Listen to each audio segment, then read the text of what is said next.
ये किया।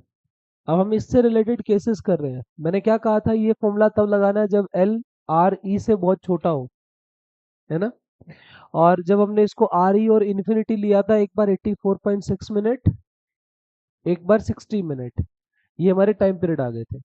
अभी ये कह रहा है केस नंबर 1, ये थोड़ा सा तुम्हारे लिए अलग है, क्योंकि तुमने अभी एस एच एम डायरेक्टली किया, बीच में सॉलिड्स नहीं किया, एक और क्या नहीं किया, फ्लूइड नहीं किया। तो अभी जैसे मान लीजिए ये पेंडुलम जो है, ये पेंडुलम यूं का यूं किसी लिक्विड में छोड़ दिया जाए, मतलब जो ये ऑसिलेट कर रहा है ये किसी लिक्विड में अगर ऑसिलेट करे, या फिर अगर मान लीजिए मैं इसकी जो वायर है, वायर, इस वायर को ऐसे खींच दूं, मतलब उसकी लेंथ को बढ़ा दूं, जैसे क्या बोला मैंने, when wire is stretched by delta L, by delta L, बोलो क्या बनेगा फॉर्मूला, 2 पाई रूट एल में प्लस डेल्टा एल नहीं हो गया। मैंने क्या किया यहाँ से, 2 pi root L by g common ले लिया। क्यों? क्योंकि मुझे फॉर्मूला नया बनाना है, लेकिन रूट एल बाई जी की फॉर्मेट में ही बनाना है। तो रूट एल बाई जी मैंने कॉमन लिया। अभी इंटू, यहाँ 1 बच गया, नीचे क्या, वहां क्या बचा, जी तो आ गए यहाँ, एल नहीं था तो डेल्टा एल अपॉन एल। विदुषी देखिए ये इक्वेशन कभी, डेल्टा एल बाय एल, बताओ। बेटे जब भी लेंथ देखिए, हम जो चैप्टर पढ़ेंगे सॉलिड्स, इसको बंद कर दे, सॉलिड्स, सॉलिड्स में हम क्या करेंगे, वहां पे स्ट्रेस आएगा, स्ट्रेन आएगा, ऐसे ऐसी टर्म्स आएंगे हमारे सामने। तो एक होता है लॉन्गिट्यूडनल स्ट्रेस। देखो थोड़ा सा मैं बता देता हूँ, इसको अलग से लिख लेना। एक जो स्ट्रेस होता है वो स्ट्रेन के डायरेक्टली प्रोपोर्शनल होता है। जब ये प्रोपोर्शनलिटी का साइन हट जाता है तो यहाँ पे इलास्टिसिटी के कांस्टेंट्स आते हैं, इलास्टिसिटी के कांस्टेंट, ये इलास्टिसिटी कांस्टेंट है। ये कौन सा लॉ लिखा है मैंने ऊपर, इसको हुक्स लॉ बोलते हैं, हुक्स लॉ। ये पिछले चैप्टर की चीजें इसमें यूज हो रही है, मैं इसलिए साइड में बता रहा हूँ। ठीक है। तो ये जो इलास्टिसिटी कांस्टेंट है, ये अलग अलग तरीके के आएंगे तुम्हारे सामने, यंग्स मॉडुलस, बल्क मॉडुलस। तो ये वाई भी हो सकता है, ये बी भी हो सकता है। इसको क्या बोलते हैं, यंग्स, यंग्स मॉडुलस, मॉडुलस। और ये क्या होता है, बल्क मॉडुलस। मतलब जो ये नाम मैं बता रहा हूँ, ये एक्चुअल में क्या है, कांस्टेंट्स है, इलास्टिसिटी के कांस्टेंट्स हैं।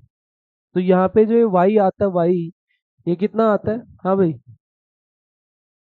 वाई का फॉर्मूला हमें इसमें यूज करना है। वाई का फॉर्मूला होता है F L by A delta L. ठीक। अब सोचिए, अगर मान लीजिए तुम्हारी वायर है ये, इसमें वायर का कोई क्रॉस सेक्शन तो होगा ना, वायर का क्रॉस सेक्शन। अब मैंने यहाँ से अगर डेल्टा एल बाई एल निकाल लिया, तो कितना आ गया, एफ, एफ बाय में ए वाई, ऐसा आ गया। नीचे क्या लग रहा है, एम जी, और एरिया कौन सा ले लिया, पाई आर स्क्वायर इंटू वाई। तो जहां होगा हम इसमें ये पुट कर देंगे। बात समझ में आ गई।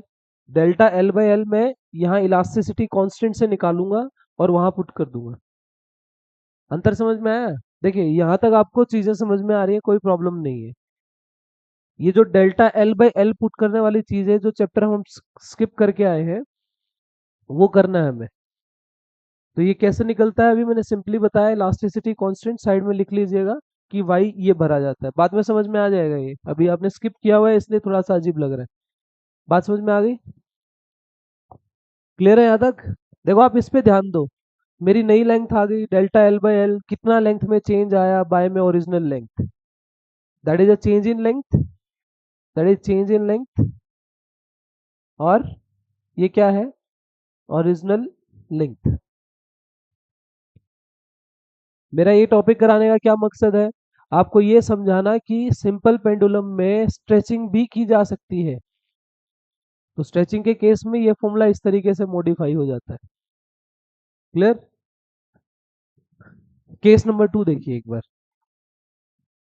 अगर आपको ये चीज समझ में नहीं आती है, अभी मैंने चैप्टर नहीं कराया है, तो लीव इट, अब अपने इस फॉर्मूले पे ध्यान दो, डेल्टा एल बाई एल हो गया ये। मैंने एल बाई जी की फॉर्मेट में इसलिए लिखा है क्योंकि हमारा main formula 2 pi root L by g होता है।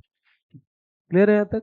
ठीक है, उसके बाद देखिए केस टू में when when pendulum is immersed in a liquid of density rho. मुझे एक बात बताइए, जब ये पेंडुलम किसी लिक्विड में होगा, यहाँ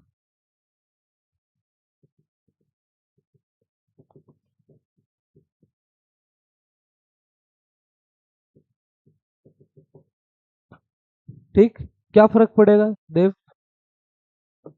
जी इफेक्टिव निकालना पड़ेगा। क्या निकालना पड़ेगा? जी इफेक्टिव। मेरी टोटल फोर्स अभी कितनी लग रही होगी?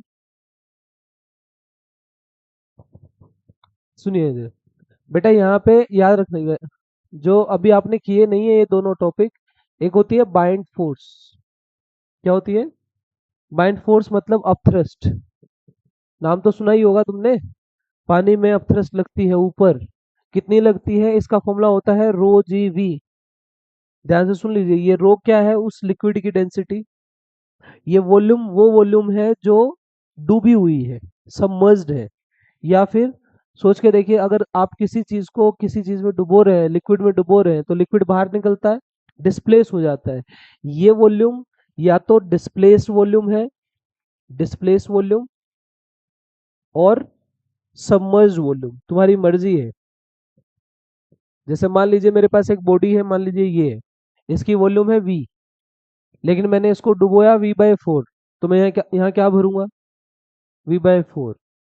जितनी बॉडी डूबती है उतना ही पानी डिस्प्लेस करती है, उतना ही वॉल्यूम डिस्प्लेस करती है। तो अभी मेरे मेरे पास बाइंड फोर्स ये है, अगर आप इसको ध्यान से देखोगे ना, ये क्या आएगा? Total net force of thrust, total force कितनी लगेगी? टोटल फोर्स कितनी नजर आएगी तुम्हारे को? mg, नीचे है ना, mg minus minus rho g V. क्या तुम इस m को भी लिख सकते हो? मास क्या होता है कोमल? Volume into density. तो वॉल्यूम इनटू डेंसिटी लिख के हम क्या फैक्टर बना सकते हैं इधर?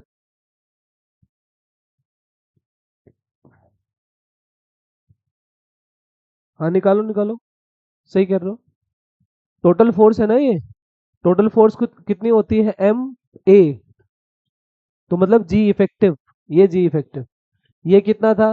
रो रो मैं इसको एक काम करता हूँ, सुनिए। ये जो बॉब है ना, बॉब, इसकी डेंसिटी तो रो नोट मान लेता हूँ, और जो ये लिक्विड है इसकी डेंसिटी में क्या ले लेता हूँ? रो ले लेता हूँ। अब भर दो यहाँ पे।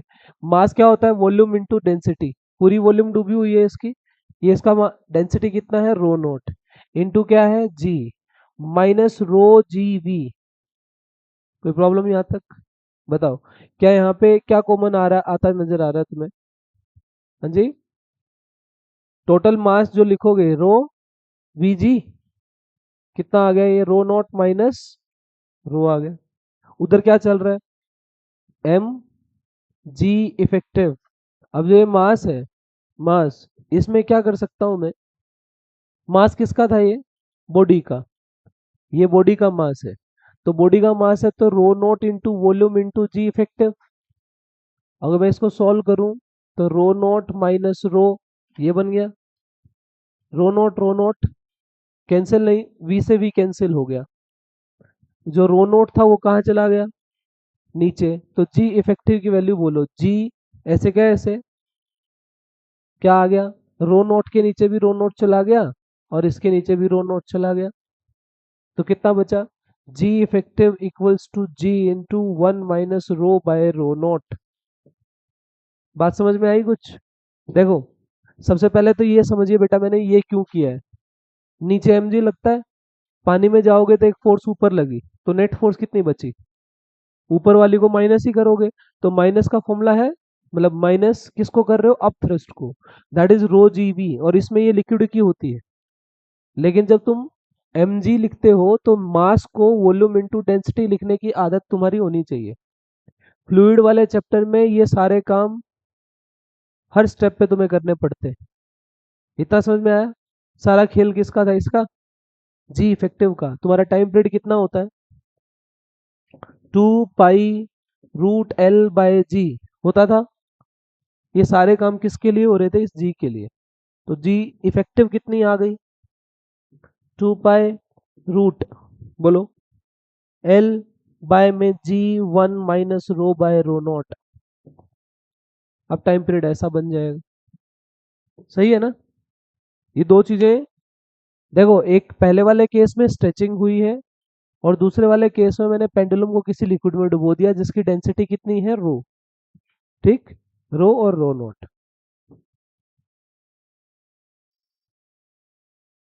पीरियड घटा बढ़ा? देव, टाइम पीरियड घटा बढ़ा? इसको देखो ना, पहले टाइम पीरियड ये था 2 पाई रूट एल बाय जी, तो 2 पाई रूट एल बाय जी तो अभी भी है, लेकिन इसके साथ में देखो ना 1 - रो बाय रो नोट का जो फैक्टर है, ये क्या कर रहा है? इसको घटा रहा है ना? हाँ, लिख लो। इसको किसको को क्या लिखा हमने? 1 - रो हमने ज्यादा लिया है ना, डेंसिटी लिक्विड की ज्यादा है इससे, तो ये क्या आएगा? बढ़ जाएगा ये। यहाँ लिखना है एक बार, टी कितना था हमारा? 2 पाई रूट एल बाई, एक बार पॉज करना भाई। 2 pi root L, when pendulum is on a trolley moving down on the inclined plane, when pendulum is on a moving trolley, on a trolley moving down the inclined plane, moving down the inclined plane, that means like this। अगर मान लीजिए ये आपकी कोई गाड़ी है और इसमें पेंडुलम लटका हुआ है, आप बताएं तुम्हारा बेसिक फॉर्मूला टाइम पीरियड का क्या आया था? 2 पाई रूट एल बाय जी। यहाँ पे कितना आता है? जी, कल बोला था मैंने, g cos theta. G cos, लिखो 2 pi root L by g cos theta. T equals to 2 pi root L, ये जी इफेक्टिव लिख लीजिए, L by g cos theta. सही है? इंक्लाइन प्लेन का, इंक्लाइन प्लेन का क्यों आया जी कॉस थीटा? नीचे कौन सा अलग रखा? हाँ जी, कितना कितना आया था? 2 pi root L by g cos theta. Next लिखिए, in a lift accelerating upward, in a lift accelerating upward, तू बता ना, नीचे लग रहा है ना इसमें जी। अब मैं कंपोनेंट देखूंगा इसके, तो जी इधर क्या टूटता है? इधर जी साइन थीटा, और इधर क्या टूटता है? G cos theta. ये जी कॉस थीटा। नेक्स्ट लिखो,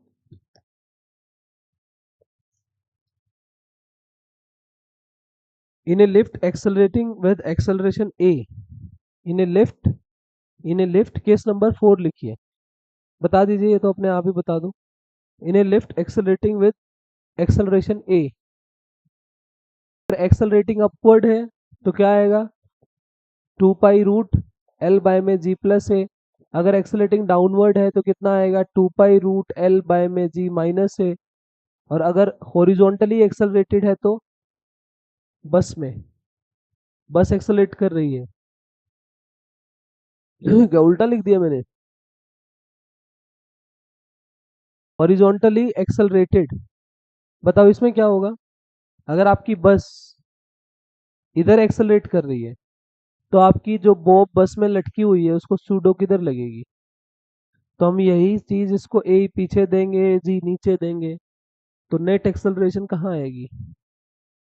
बीच में, तो √a² + g²। तो अब मेरा टाइम पीरियड कितना बन जाएगा? 2 पाई रूट एल बाय में जी² + a²। सही है? नेक्स्ट,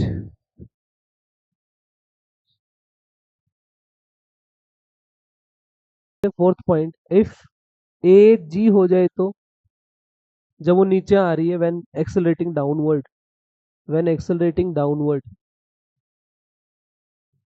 बताना। ये देखो, जब एक्सेलरेटिंग डाउनवर्ड है तो मेरा फॉर्मूला ये है। और मैंने क्या बोला, वो कैसे कर रही है एक्सेलरेट, जी से, तो ए की वैल्यू जी, हाँ जी माइनस जी, 2g है ना। अरे जी माइनस जी जीरो, तो 2 pi root L by zero, कितना हो गया time period, infinite, infinity is not possible. समझ गए। फिफ्थ पॉइंट लिख बना लो, if simple pendulum is suspended is suspended in a car executing executing circular motion, बेटा वहां टाइम पीरियड यही हो जाएगा एल बाय में g square plus a square. But यहाँ पे एक्सेलरेशन कौन से वाली आएगी, सेंट्रीपिटल वाली, तो सेंट्रीपिटल वाली में ए सी आ जाएगा, तो 2 पाई रूट एल बाय में जी स्क्वायर प्लस ए सी का स्क्वायर, तो ए सी कितना होता है, वी स्क्वायर बाय आर का स्क्वायर। That's it. ये सारे क्वेश्चंस भी हैं, कॉन्सेप्ट्स भी हैं। बात समझ में आ गई। देखो अगर आप इसको रिवाइज करोगे ना सिंपल पेंडुलम को, मैंने सिंपल पेंडुलम ये बताया पहले कि एस एच एम है, तो डायरेक्टली पोर्शन टू वाई आ गया, वहां से के निकाला हमने, वहां से टाइम पीरियड निकल के आया 2 पाई रूट एल बाई जी। अब इस 2 पाई रूट एल बाई जी के साथ ही खेल रहे हैं बार बार, कभी उसको लेंथ को बहुत ज्यादा बड़ा कर रहे हैं, कभी छोटा कर रहे हैं, कभी रेडियस ऑफ अर्थ जितना कर रहे हैं, है ना, कभी उसको खींच रहे हैं, कभी उसको पानी में रख रहे हैं, कभी इसको एक्सेलरेटेड अपवर्ड में रख रहे हैं, कभी डाउनवर्ड में, कभी हॉरिजॉन्टली, कभी circular. So what are the changes, आप क्या देख रहे हो, जी इफेक्टिव में चेंजेस आए हैं बस। डाउट है किसी को यहाँ तक, सिंपल पेंडुलम हो गया।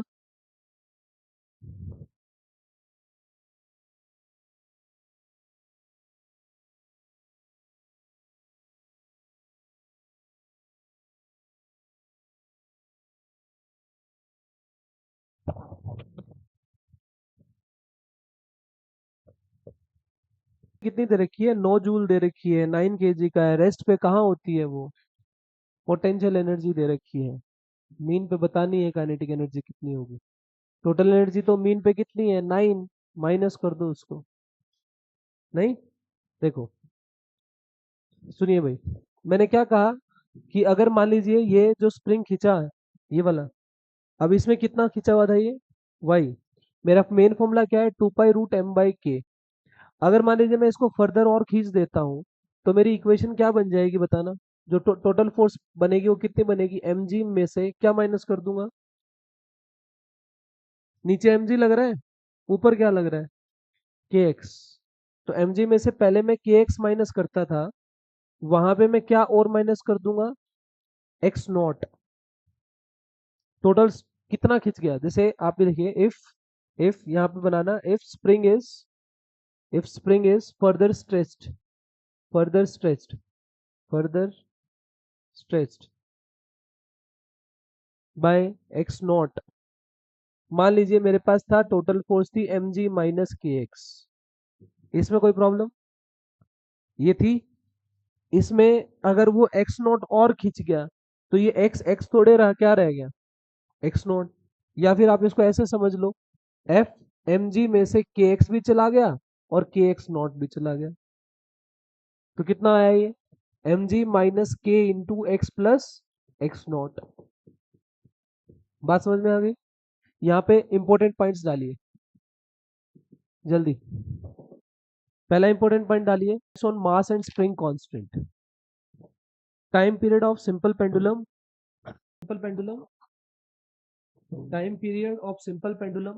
Depends on mass and spring constant. सही बात है। ये देखो, ये दिख रहा है 2 पाई रूट एम बाई के, इसी का हवाला देना इसमें, t equals to 2 pi root m by k, time period depends on mass and spring constant. Time period mass पे कैसे डिपेंड कर रहा है, डायरेक्टली रूट एम के, यहाँ से t is directly proportional to root m, t is inversely proportional to root k, ये दोनों।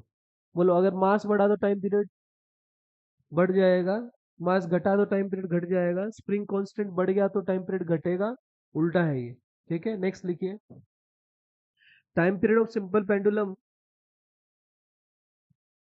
Time period of simple pendulum does not depend on time period of simple pendulum does not depend on time period of simple pendulum does not depend on, आप बताओ, ये बताओ इसमें, बेटे क्या नाम है आपका? प्रद्युमन, आप बताओ।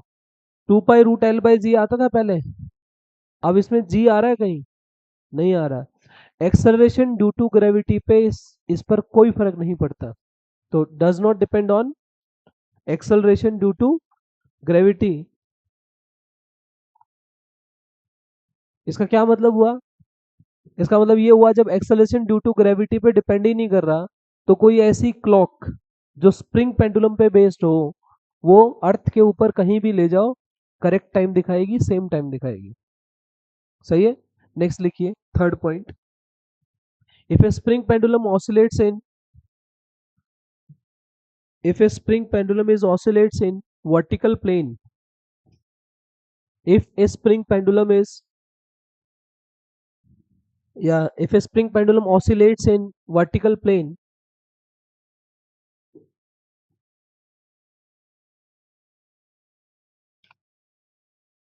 is made is made to oscillate in horizontal plane. If a spring pendulum oscillates in a vertical plane, is made to oscillate in horizontal plane or inclined plane, then its time period remain unchanged. Then its time period remain unchanged. Time period पे कोई फर्क नहीं पड़ता है, आप उसको inclined में ले जाओ, आप उसको हॉरिजॉन्टली ऑसिलेट करो, उससे कोई फर्क नहीं पड़ रहा। 2 पाई रूट M बाई के है तो 2 पाई रूट M बाई के ही है। डन। नेक्स्ट पॉइंट लिखिए। आप एक काम कर सकते हैं, यहाँ पे जो ये फोर्थ कौन सा पॉइंट था, ये था आपने ऐसे लिया तो भी मेरा टी कितना आया? 2 पाई रूट M बाई के आया। मैंने इसको वर्टिकली होल्ड किया, तब भी मेरा टाइम पीरियड कितना आया? 2 पाई रूट M बाई के आया। बी, सी, अगर मान लीजिए मैं इसको किसी इंक्लाइंड प्लेन के ऊपर कर दूं, यहाँ पे फिक्स, यहाँ पे इस तरीके से, इसके अंदर स्ट्रेच किधर होगा? अब U on the inclined plane क्या होगा? स्ट्रेच। तो यानी कि अगर मैं मान लेता हूँ एक्स नो स्ट्रेच हो गया, तो अभी भी मेरा टाइम पीरियड कितना आ रहा है? 2 पाई रूट M बाई के आ रहा है। तो मेरे किस तरीके से वो ऑसिलेट हो रहा है उससे कोई फर्क पड़ नहीं रहा है।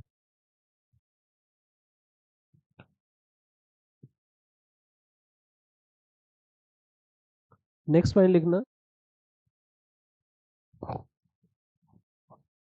नेक्स्ट पॉइंट लिखिए।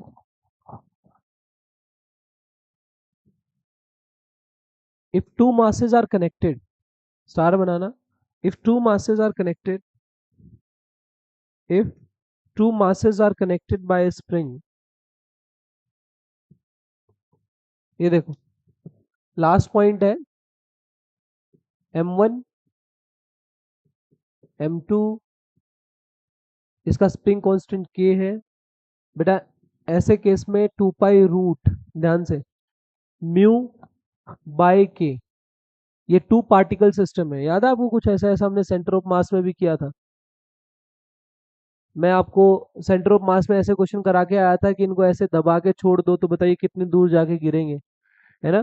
तो वहां पे इसको क्या बोलते हैं? रिड्यूस्ड मास। क्या बोलते हैं? रिड्यूस्ड मास। और रिड्यूस्ड मास कितना होता है? कितना होता है? M1 M2 by M1 plus M2, M1 M2 by M1 plus M2, that is a reduced mass. मतलब क्या हुआ इस बात का? आपने दो पार्टिकल सिस्टम को एक पार्टिकल सिस्टम में क्या कर दिया? कन्वर्ट कर दिया। एक क्वेश्चन लिखना भाई।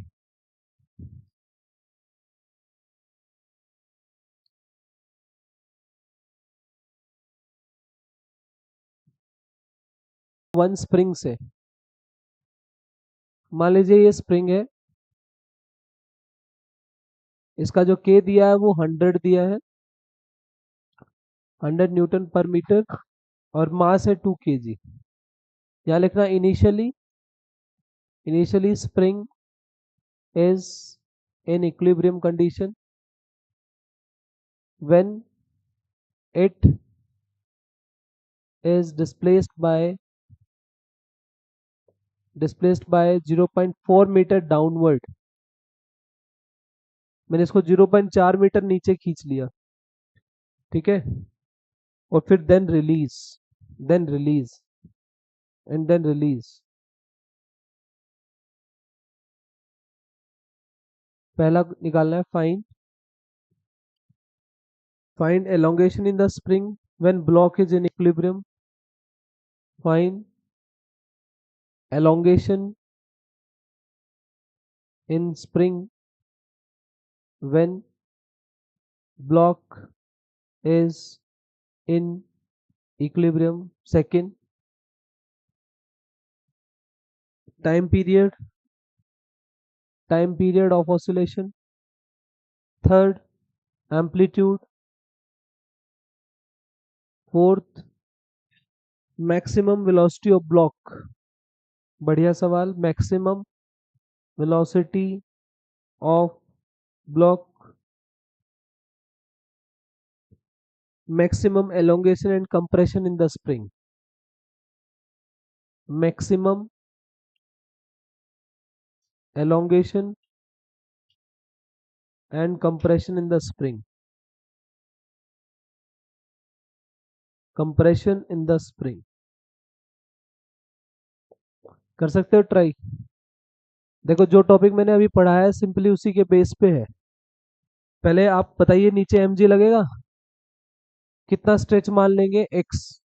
तो एम जी बराबर के एक्स, वहां से आपका एक्स आ जाएगा। सब कुछ दे रखा है, एम भी दे रखा है, 2 kg, के भी दे रखा है। कितना स्ट्रेच हुआ है, वो पहले हमने 0.4 खींचा था, ठीक है ना। वो पूछ रहा है कि इक्विलिब्रियम पोजीशन के ऊपर उसके अंदर कितना एलोंगेशन होगा, ठीक है। ये करो क्वेश्चन।